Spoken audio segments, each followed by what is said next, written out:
Assalamu alaikum wa rahmatullahi wa barakatuh. Good morning, everyone. My name is Yusuf, and today I will be reviewing a book by the name of Fazbear's Frights Into the Pit.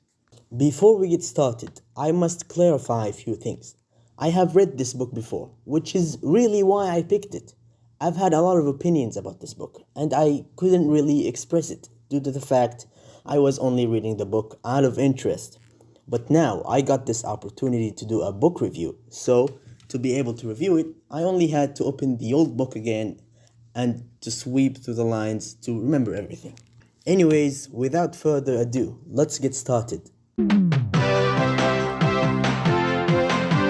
This book was written by an indie game developer named Scott Cawthon, who's famous for creating the most popular horror game franchise, Five Nights at Freddy's. The book speaks about the stories of three characters.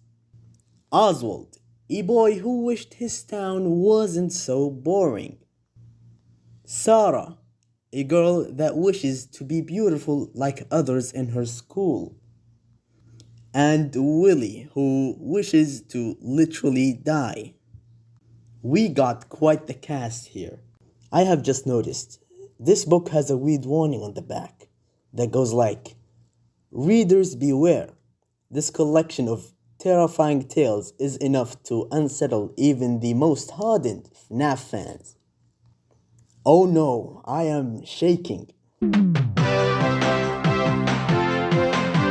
The book begins with the story of Oswald. Oswald was a kid who wished that his life was less boring. He lives in a poor old town and all of his friends moved out after school except for him. His dad, after seeing his son bored as hell, recommends him to go to the old pizzeria right next to the school. Oswald reluctantly agrees and starts going to the pizzeria regularly. One day, when he was having fun in the pizzeria, he found a roped-off ball pit. He, despite it being roped off, decides to go jumping into the ball pit.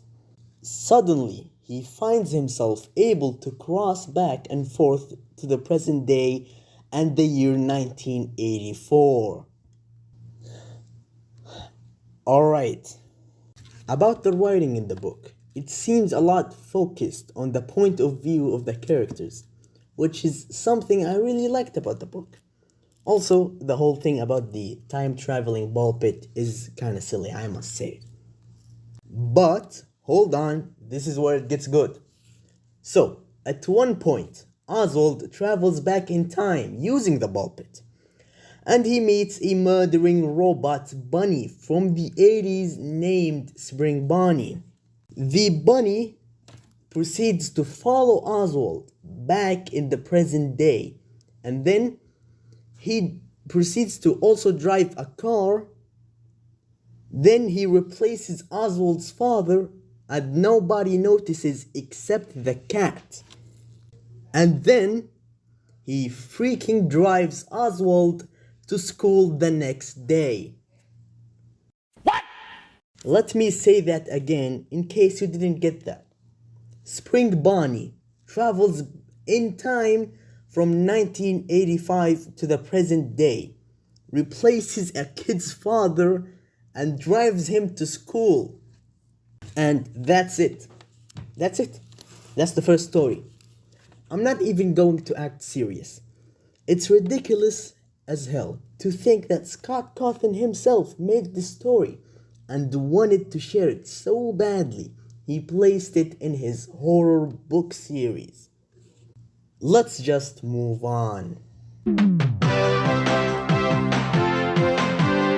The next story talks about an ugly girl named Sarah who dreams about becoming beautiful like the popular girls in her school, whom she literally calls the Beautifuls.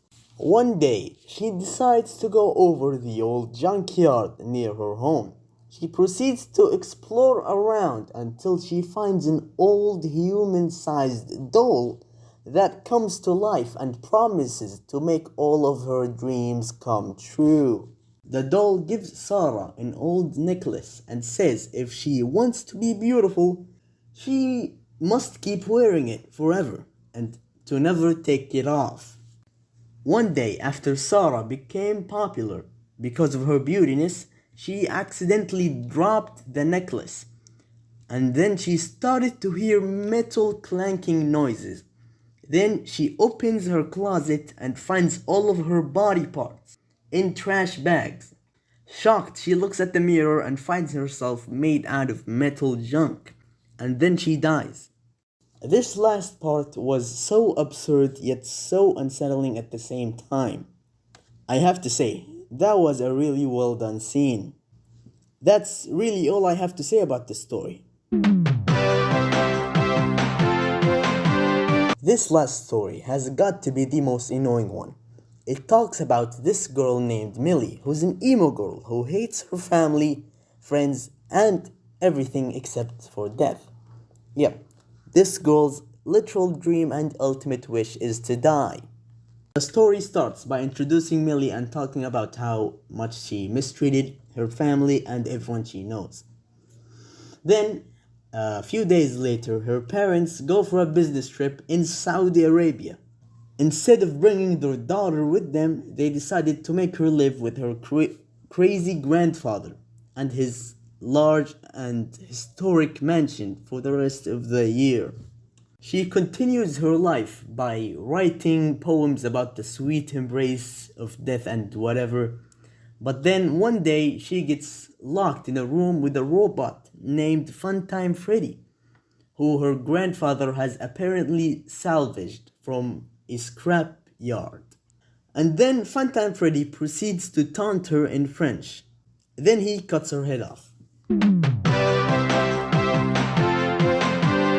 We have reached the end of the book, and my final review out of 10 is a strong 5.